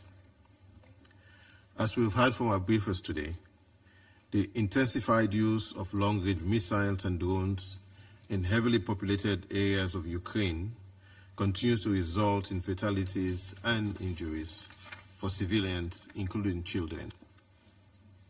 The drone attack on a kindergarten in Kharkiv last month, which resulted in 1 death and over 9 injuries, and for which we can only hope the innocent children who had to be evacuated to shelters can recover, is emblematic of the dire impact of this conflict. The horrors of war faced by millions of children in Ukraine, as well as in Russia, should serve as an impetus for the conflict parties to respond to continuous call for an immediate ceasefire and a lasting peace through dialogue by the members of the Council. Sierra Leone is particularly concerned that as fighting continues for a fourth winter of sub-zero temperatures, the people of Ukraine face heightened risk of death and suffering. The deliberate targeting of energy infrastructure in this conflict has resulted in widespread destruction of the country's power grid, which is reportedly operating at a third of its generation and transmission capacity. Increased power outages and prolonged disruption of heating, electricity, and water supply further endanger the lives of the elderly, disabled, and millions of displaced persons, deepening the humanitarian crisis. Attacks and damage to energy facilities have further disrupted learning for the millions of children in Ukraine who are enrolled in online learning. The targeted attack on civilians and civilian infrastructure that have characterized this conflict as serious violations of international humanitarian law. Military operations around nuclear sites and other critical energy infrastructure are unacceptable and contrary to IHL. So it reiterates its call for the parties to the conflict to respect international law, in particular international humanitarian law and international human rights law. Civilians must be protected from harm, including by taking necessary precautions to spare them from military attacks. In this regard, we urge the parties to the conflict to refrain from operating in and around civilian infrastructure, including deliberate targeting of energy, water, sanitation systems which are essential to life. Noting the warning from OCHA and other humanitarian organizations that this coming winter will be particularly difficult for people in Ukraine, faced with soaring prices, job losses, and little or no income and savings in a wartime economy. So it calls for urgent and increased support for the humanitarian response plan, including the winterization aid plans that provide cash assistance, food, water, medicine, and essential winter supplies to millions of people. Colleagues, the Security Council has to ensure the implementation of Resolution 2774. After almost 4 years of fighting, it is clear that this conflict will not address the legitimate concerns of the parties without negotiations. We therefore reiterate our call for the parties to the conflict to engage in good faith diplomatic dialogue towards an immediate cessation of hostilities, a ceasefire as the first step to an agreement for lasting peace in line with Article 33 of the Charter of the United Nations. We reiterate our call for the respect of the sovereignty and territorial integrity of Ukraine, and as well the legitimate concerns of all parties to be addressed. I thank you. I resume my function as President of the Council, and I'll give the floor to the representative of Ukraine. Thank you, Mr. President. I wish to thank Sierra Leone Presidency for convening today's meeting. We are also grateful to the briefers from DPPA, Ms. Kayoko Goto, and OCHA, Ms. Adam Vosorno, for their comprehensive and principled presentations. Thank you to Council members for the decisive, strong statements, despite the propaganda and manipulation and lies that come from behind the nameplate Russian Federation. Since the Council last met on Ukraine in September, the security situation in my country has worsened dramatically. As we heard from the briefers, the Russian Federation has unleashed an even more brutal campaign of terror against civilians, relentless daily missile and drone attacks. Yesterday marked yet another dark chapter as a testament to Russia's vicious brutality and disregard for human life. Russian drones and missiles deliberately targeted residential buildings, the very place where people should feel safest. This latest strike involved 48 missiles, an enormous barrage, and 476 attack drones. In the city of Ternopil, a deliberate direct hit by a Russian missile has destroyed a 9-story residential building. This is what Russian attacks on military objects mean. As of today's morning, 28 people, including 3 children, have been confirmed killed and 94 injured, including 18 children. 16 people still remain missing. This is the reality Ukraine is forced to confront every single day.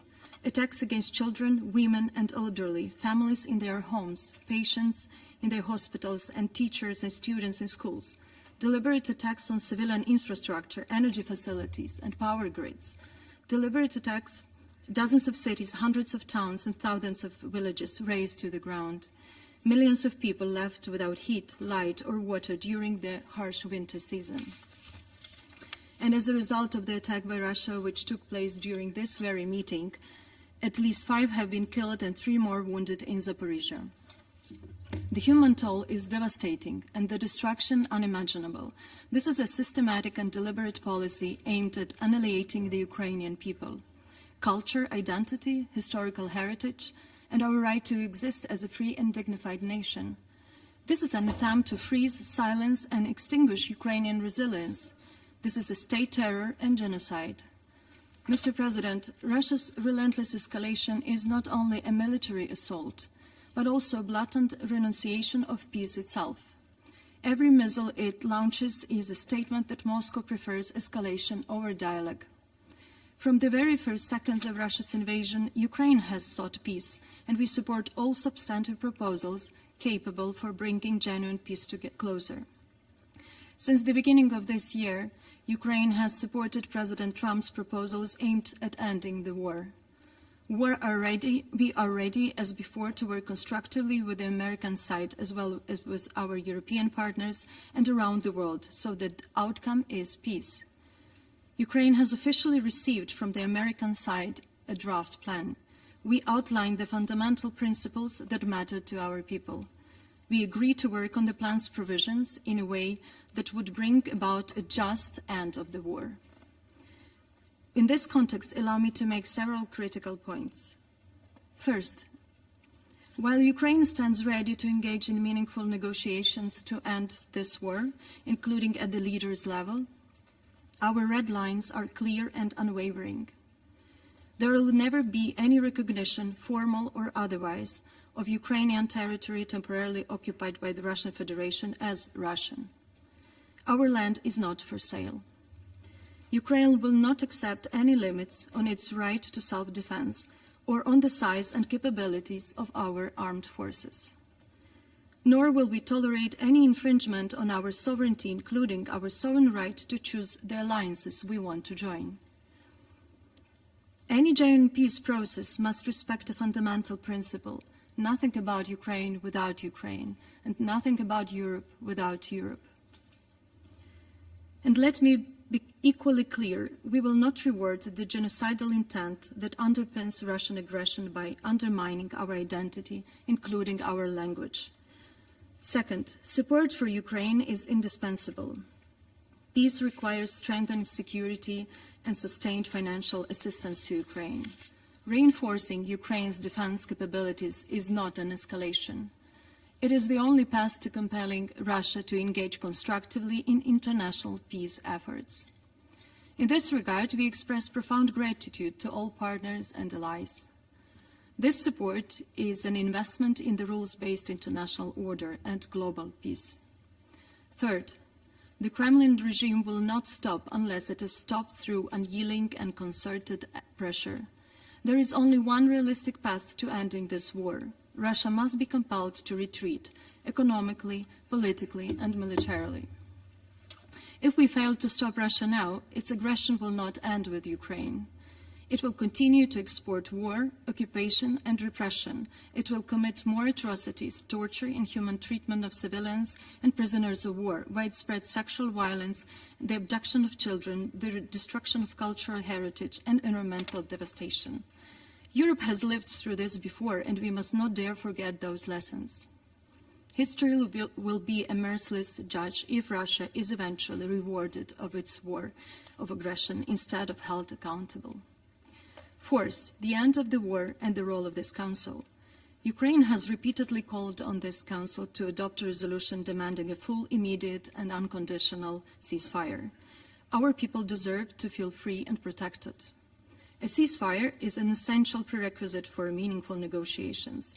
It is the first step toward halting Russia's war of aggression and creating space for diplomacy. We reiterate our call on the Council members to adopt a resolution demanding a full, immediate and unconditional ceasefire. Mr. President, today the world marks World Children's Day and reaffirms that every child has the inherent right to life, to grow up in a safe environment, to preserve their identity, to remain with their family whenever possible, and to enjoy their childhood and future. Yet in Ukraine, Russia's contribution to this global observance is the bodies of Ukrainian children pulled from beneath the rubble. Since the beginning of the full-scale invasion, almost 700 children were killed. More than 2,000 have been wounded. Tens of thousands have been forcibly transferred and deported. We cannot bring back the children whom this war has already taken. We cannot undo the horrors that Russia has inflicted on Ukrainian boys and girls. But there is one thing we can still do and must do together. We can stop the abduction of Ukrainian children. We can end this crime now before more young lives are stolen, before more families are torn apart. That is why Ukraine has presented to UN member states the draft UNGA resolution, Return of Ukrainian Children. Its message is clear and simple and contains of three key elements. The Russian Federation must ensure the immediate, safe and unconditional return of all Ukrainian forcibly transferred or deported children. The Russian Federation must cease without delay any further practices of forcible transfer, deportation, separation from families, change of personal status, including citizenship or adoption, and indoctrination of Ukrainian children. The Secretary General is requested to exercise his good offices and take all necessary steps to facilitate the return of Ukrainian children. The vote will take place in early December, and we call on all member states to support this concrete humanitarian initiative. I thank you, Mr. President. I thank the representative of Ukraine for the statement. I'll now give the floor to the representative of Lithuania. Thank you, Mr. President. I have the honor to speak on behalf of the Baltic states, Estonia, Latvia, and my own country, Lithuania. We also align ourselves with the statement by the European Union. I sincerely thank the UN briefers for their substantive reports. We are shocked by yet another drone and missile attack on Ukraine yesterday. Russia fired 476 drones and 48 missiles that killed 25 people and in an apartment building in the city of Ternopil, with about 80 others wounded. We reiterate our full support and gratitude to the UNDP resident coordinator, Matthias Schmale, and his team, as well as UN agencies providing humanitarian assistance across Ukraine in the extremely dangerous environment. The Baltic states strongly condemn Russia's continuous daily attacks on Ukraine, striking and killing civilians, bombing hospitals, schools and kindergartens, targeting energy infrastructure, and triggering more power outages across the country. These are blunt violations of international law. The UN Human Rights Monitoring Mission in Ukraine has verified that in October, at least 148 civilians were killed and 929 injured. The casualty rates continue to increase by 27% compared to last year until November.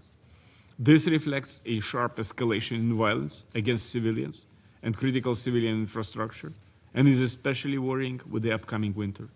Such attacks constitute war crimes and deprive civilians of elementary humanitarian needs and fundamental rights. For 4 years now, Russia is continuing its terror against civilians.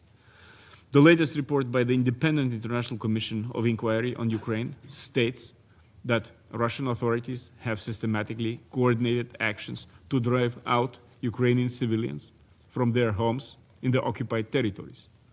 Russia's military intentionally targets civilians and civilian objects in brutal, as they call, human safari in the frontline areas. Russia also has forcibly conscripted Ukrainians in the territories it occupies, mobilizing high numbers of the residents into the ranks of its armed forces. The Baltic states continue to be particularly alarmed by the continuous forcible transfer and deportation of Ukrainian children to Russia and Belarus. We therefore firmly support Ukraine's resolution addressing the situation of Ukrainian children and the urgent need to ensure their safe return. Mr. President, We are equally alarmed by the horrendous treatment of Ukrainian prisoners of war amid consistent reports of torture, ill treatment, and summary executions. Such a treatment is a war crime and must be prosecuted accordingly. We are also concerned by the growing number of uses of ammunition containing hazardous chemical against Ukrainian military personnel in violation of Chemical Weapons Convention. Moreover, the attacks on the substations of the nuclear power plants show blatant disregard of nuclear safety and security in Ukraine. In October, due to the Russian strikes, all Ukraine's operating nuclear power plants had to revert to emergency generators. Russia systematically destroys Ukrainian energy infrastructure with the aim of creating unbearable living conditions for the civilian population, particularly during the harsh winter season. We call on the member states and UN institutions to continue their assistance for the maintenance of the critical energy infrastructure of Ukraine. The Baltic states will continue to support Ukraine's energy infrastructure, including supplying the necessary equipment. Mr. President, Russia's aggression is no longer confined to Ukraine's borders and is spilling across Europe. Russian nationals, shadow fleet operators, and other agents are conducting sabotage and engaging in clandestine activities. We recall the recent council meetings on drones in Poland and fighter planes in Estonia. On behalf of my own country, I would like to reiterate the persistent and provocative actions of Russia's ally Belarus, as I have recently written in a letter informing the Security Council. The Baltic states called on the Council members to condemn the ongoing hybrid operations by Russia and its supporter Belarus, as they may lead to the further escalation. These irresponsible and dangerous actions must be ceased immediately. Mr. President, for months, Russia has rejected all calls by the international community to stop its war. 9 months ago, the Security Council, including Russia, adopted a resolution calling for a swift end to the conflict and urging a lasting peace between Ukraine and Russia. Already in March, Ukraine committed to an immediate, full, and unconditional ceasefire. Russia is the only obstacle to peace in Ukraine. Russia can end the war now, stop its military actions, and participate in meaningful negotiations. We reiterate our support to the US President Donald Trump's efforts and his call to begin direct negotiations to end Russia's war once and for all. The Baltic states call on Russia to stop the war immediately, agree to the ceasefire, and start meaningful negotiations. We urge all UN member states to increase pressure on Russia by strengthening the sanctions and by providing greater political, military, and humanitarian support to Ukraine. The Baltic states reaffirm our strong commitment to Ukraine's sovereignty, independence, and territorial integrity, and we will continue to provide Ukraine with lasting support to achieve an immediate, comprehensive, just, and sustainable peace in full compliance with international law, including UN Charter. I thank you. I thank the representative of Lithuania for the statement, and I give the floor to the representative of Poland. Mr. President, let me thank Sierra Leone for convening this meeting and our briefers for their updates and informative briefings. Mr. President, the permanent member of this Council, the Russian Federation, persists in making the travesty of its presumed role as a guardian of international peace and security. More than 1,300 days into a full-scale invasion of its peaceful neighbor, Moscow has now launched one of its fiercest offensives in months. We are witnessing heavy strikes in frontline locations, attacks on residential areas, destruction of critical infrastructure, torture and killing of detainees, and continuous deportation of Ukrainian children.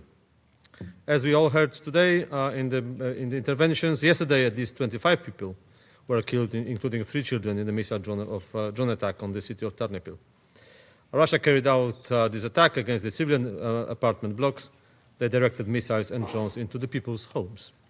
Mr. President, 2 months ago, the Council met at the request of my country, following Russia's violation of the Polish airspace with its drones. Now we are facing another major escalation, of which I would like this Council to be rightly informed against the Russian disinformation. On November 15 to 16, 2 acts of diversion targeting Polish railway infrastructure occurred, including the blowing up of a section of the track on the Warsaw-Lublin route, which is crucially important for the delivery of the aid, including the United Nations assistance to Ukraine. According to the investigation, these were intentional actions aimed at causing a railway disaster. Many people's lives were put at risk. These were the most serious acts of sabotage against Poland since the beginning of Russia's full-scale aggression against Ukraine. Fortunately, a tragedy was averted, but another line was crossed. These actions are evidence of how Russia is spreading its aggression into other countries in the region. 2 saboteurs were promptly identified as, of course, individuals bearing the Ukrainian passports, but one of them was sentenced already in May 2025 by Ukrainian court of an act of sabotage committed on behalf of the Russian security services. The other one was of Donbas origin. Both fled from Ukraine to Belarus, where they were also went after committing the sabotage operation in Poland. As predicted, the incidents are being followed by the Russian propaganda and disinformation, conduct we witnessed all too often in this chamber also today. Russian media are attempting to portray the sabotage as a Ukrainian provocation. We are closely monitoring the information sphere and Russia's attempts to inflict the damage there, as well as to sow divisions within our own society. Mr. President, all this is happening in defiance of diplomatic initiatives, especially those led by the United States and President Trump, and despite the will of the international community repeatedly expressed here at the UN. Russia has consistently chosen war over peace, destruction over building, and death over life. For self-interest elites in the Kremlin, the massive loss of life, even among Russian soldiers, and the deepening economic crisis at home are of no importance. Moscow shows no interest in halting its unprovoked aggression against Ukraine and even rejects a ceasefire. We will, however, continue to support a just peace in Ukraine, one that is acceptable and supported by Ukraine as a victim of aggression and in accordance with the principles of international law. We must hold Russia accountable for its actions and deter future wars in our region and beyond. Mr. President, Ukraine's reconstruction will remain our high priority. Poland will host the Ukraine Recovery Conference in 2026, aiming to strengthen the coordination of reconstruction efforts and mobilize the support of all international partners in order to accelerate Ukraine's recovery and modernization. Poland will also continue to support the provision of military assistance to Ukraine, as well as economic sanctions against Russia in order to curb its ability to fuel the war. We call on all peace-loving countries to join in those efforts. Russian authorities must be forced into talks by stronger sanctions and by increasing economic cost of war. The alternative is very grim. The Kremlin's imperialist, neo-colonial demands would in fact deprive Ukraine of its sovereignty and re-establish spheres and will re-establish the spheres of influence. We reject the very idea of such spheres of influence. We cannot allow the aggressor to intimidate the international community. And in this conflict, there is only one and sole aggressor, and that's the Russian Federation. Thank you. I thank the representative of Poland for the statement. I now give the floor to His Excellency, Mr. Stavros Lambrinidis, Head of Delegation of the European Union to the United Nations. Thank you. Thank you, Mr. President, and thank you to the Presidency for convening this meeting, and thank you to the briefers for their updates. Colleagues, in the 2 months since this Council last convened to address Russia's aggression against Ukraine, the aggressor state has further increased the intensity of its missile and drone strikes, once again throwing aside the calls of members of this Council. It doesn't care. It has, in fact, increased its systematical targeting of civilians and civilian infrastructure in clear violation of international law. On Tuesday, Russian attacks reportedly killed at least 25 people, including children, in 2 residential areas in Chernobyl. Earlier this week, we learned of an unprecedented act of sabotage involving the blowing up of a railway track in Poland. This incident directly concerns the security of an EU member state and its civilians.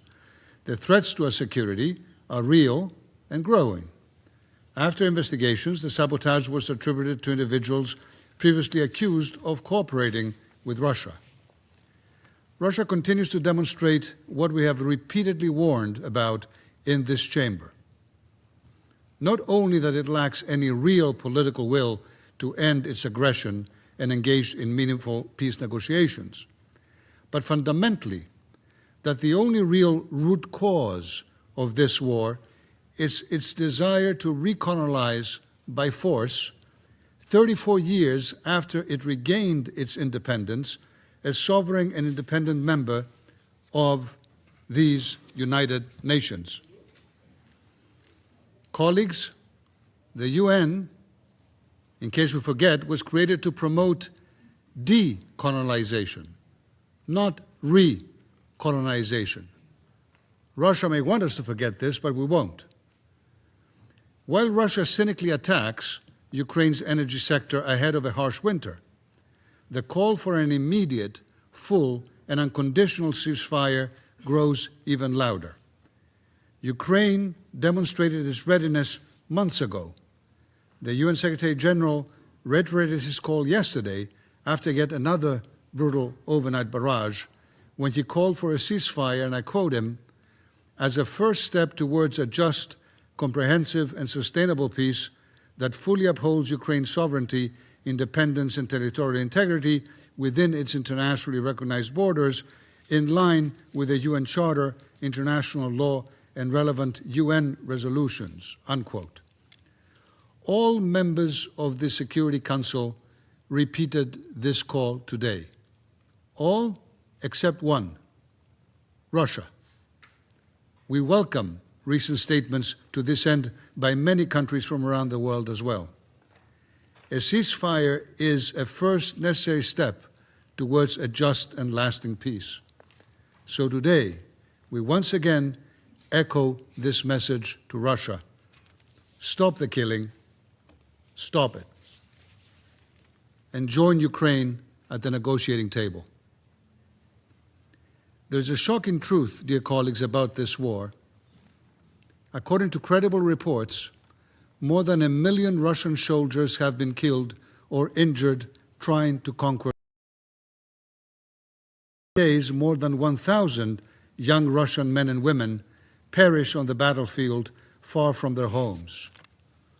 Over 3 years into what it had planned to be, remember, a 3-day war, Russia continues to be countered by the brave Ukrainian soldiers day after day.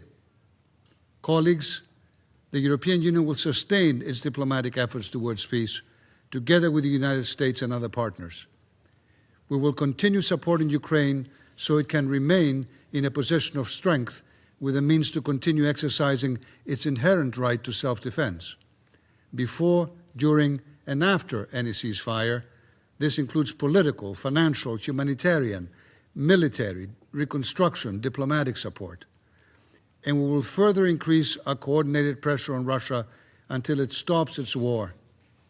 All of us in this room should do that. When the European Union calls to increase pressure on Russia, it is not to prolong the war, but to push for peace, to create incentives for Russia to stop its systematic attacks, which include violations of European airspace, by the way, and to generally sit down for talks. Remember, Russia too committed itself to this by voting in favor of the Path to Peace resolution in February of this year. But then again, Russia may feel little compulsion to comply with Security Council resolutions or any other resolutions of the UN if third countries and actors and entities therein continue enabling Russia's war of aggression. We condemn again the continued military support provided by Iran, by Belarus, and by the DPRK, and we urge all countries, including members of this Council, to immediately cease any direct or indirect assistance to Russia in its war of aggression. And we call on Russia and Belarus to immediately ensure the safe return to Ukraine of all Ukrainian children unlawfully transferred and deported to Russia and Belarus. We fully support Ukraine's initiative to seize the General Assembly of the immediate need to return the Ukrainian children. The international community must do everything in its power to take concrete measures that facilitate that safe return. Colleagues, in closing, I reaffirm our continued and unwavering support for Ukraine's independence, sovereignty, and territorial integrity within its internationally recognized borders. This may sound like an obvious point, but it is one worth repeating in case Russia hopes that the blatant violation of the UN Charter by a permanent member of this Security Council can be normalized, so long it is continued unabated, and so long as the aggression gets. I thank His Excellency, Mr. Lambrinidis, for his statement. I give the floor to the representative of Germany. Mr. President, I thank the briefers for their insightful remarks at the beginning, and I would like to thank you, Mr. President, for holding this timely debate. It is timely because it is essential that we speak about the continued erosion of the fundamental norms and principles enshrined in the Charter of the United Nations that Russia causes. Russia's war of aggression against Ukraine should be seen for what it is, an assault on these basic tenets of peaceful coexistence, and the incessant and ongoing attacks affect key principles that form the basis of our cooperations in these halls, and they pose a threat to regional security as well as to global peace and stability. It therefore necessitates a collective and decisive response by member states. And I would like to make the following 3 points. Firstly, it is rare that in a conflict, a war, one party is so clearly responsible for its start and for its continuation. Russia deems the fighting and killing more advantageous to its plans of territorial conquest than peace. Ukraine, on the other hand, has reiterated time and again that it is willing to negotiate in good faith to find a peaceful solution. And at the onset of winter, Russia is deliberately targeting civilian infrastructure in Ukraine with rocket and drone strikes, as we've heard. Such attacks are coldly calculated to demoralize the civilian population and in clear breach of international humanitarian law. Families, the elderly, and children, the entire population is suffering. Secondly, the security of most, if not all, member states of the United Nations depends on the upholding of international law. That is why we must preserve the inviolability of the UN Charter and the fundamental rules and principles laid out therein. The invasion of a peaceful country by a permanent member of the Security Council represents a perversion of the UN system which we must never normalize or accept. The privilege of permanent Security Council membership entails a special duty to uphold the UN Charter. Thirdly, a call for an immediate and unconditional and comprehensive ceasefire should be a step which we can all support. It would at once reduce the prolonged and unnecessary suffering of the civilian population, because as the war grinds on, the harmful impacts of the conflict continue to extend beyond Ukraine. That is evident in countless violations of European airspace, as well as most recently the acts of sabotage against Polish rail infrastructure.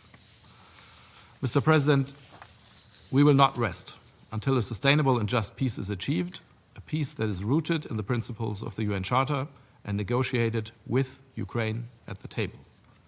We need an unconditional ceasefire now to stop the bloodshed and to lay the foundation of trust for sincere negotiations. The people of Ukraine have the right to live in peace and security, and Germany continues to support Ukraine in exercising its legitimate right to self-defense. I thank you. I thank the representative of Germany for the statement, and now give the floor to the representative of Romania. Thank you very much, Mr. President. Since the Council addressed last September the Russian war of aggression against Ukraine, Russia pursued a path of further escalation, increasing the intensity of its missiles and drone strikes. We are appalled by Russia's recent attacks on residential areas in Ternopil, one of the deadliest attacks against civilians so far, following previous waves of large-scale missile and drone strikes on several Ukrainian regions that brought death and grievance to civilians. Russia intentionally targeted critical energy infrastructure. Attacks against civilians and civilian infrastructure violate international humanitarian law. Such attacks, strongly condemned by the Secretary General, are unacceptable and must stop. We reiterate our support and solidarity with Ukraine. The aggressor must not be rewarded with impunity. Accountability is needed more than ever. Mr. President, as a country with the longest border Ukraine has with a friendly neighbor, we are concerned with Russia's irresponsible behavior as it continues to attack Ukrainian civilian infrastructure also in the vicinity of Romania. During the night of 10 to 11th of November 2025, an unmanned aerial vehicle of the Russian military forces violated yet again the Romanian airspace. The fragments recovered by the Romanian authorities from the crash site of the aircraft undoubtedly prove its affiliation and involvement in the massive attack that same night against Ukrainian civilian infrastructure located in the vicinity of Romania. The latest violation of our airspace took place yesterday, November 19th.